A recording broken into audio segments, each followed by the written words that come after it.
Изложбите в Националната гимназия за приложни изкуства Свети Лука се застигат в бърз ритъм и това остава усещането, че следва продължение.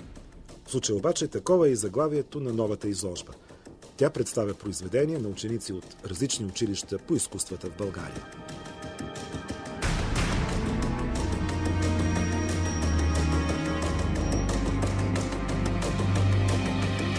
Изложбата е част от един дългосрочен проект, който се казва "Паралелни стъпки, паралелни пространства".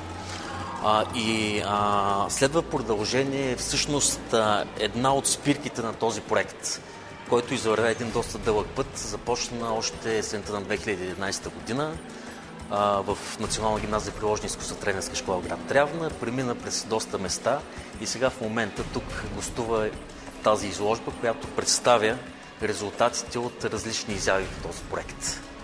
Те са сами по себе си много различни, много разнопосочни. Не се наемам аз да ги подреждам или да правя бързи заключения, но един насочващ поглед на човек, който е участвал и в тяхното съчетаване. Аз по-добре да направя една, ретроспекция на самия проект, тъй като може би това би ориентирало по-добре нещата. Проект "Паралелни стъпки, паралелни пространства" е една инициатива на Център за неформално образование и културна дейност АУС, която е насочена към създаване на една методическа платформа за образование в областта на модерното и съвременното изкуство. Идеята на проекта е да подпомогне институционалното образование, като запълни у нея липси, които то не е в състояние да запълни. Говоря за нещата, които са свързани с промяната на изкуството последните 100 години и които поради една или друга причина все още не могат да влязат в учебните програми на практика. В същото време обаче неформалното образование е една много прекрасна сфера, която би могла да компенсира тези неща. В този смисъл проектът компенсира тези липси.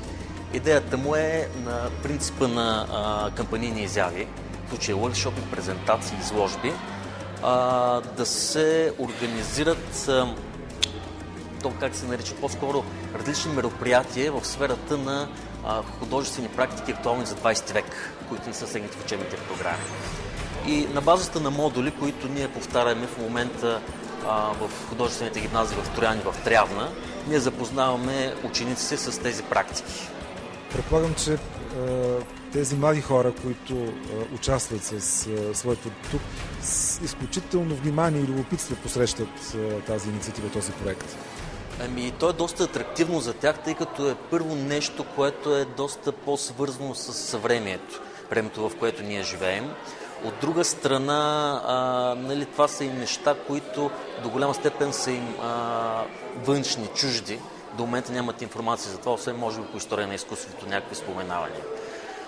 Паралелно обаче с тия неща, които правим, ние организираме публични изяви на нещата, за да може да затворим целият цикъл от генериране на някакви художествени идеи до реализацията им в публичното пространство. За мен резултата, по-същественият резултат, който е в не само от тази изложба, от серията workshop, които се проведеха, е, че всъщност ние успяхме не само да запознаем децата с съвременните форми на изкуството, а визуализирайки ги, докосвайки се те до тях, всъщност ние успяхме да направим и съществената промяна в учебната програма по история на изкуството. И аз мога да ви споделя, че всъщност преди месец тя беше резолирана. Това е съвременните форми, не да се учи история на изкуството до 70-те години, а актуалните форми, които действат сега в световните форми, ние вече ги вкарахме в учебната програма по история на изкуството и това е вече за мен по-същественият резултат.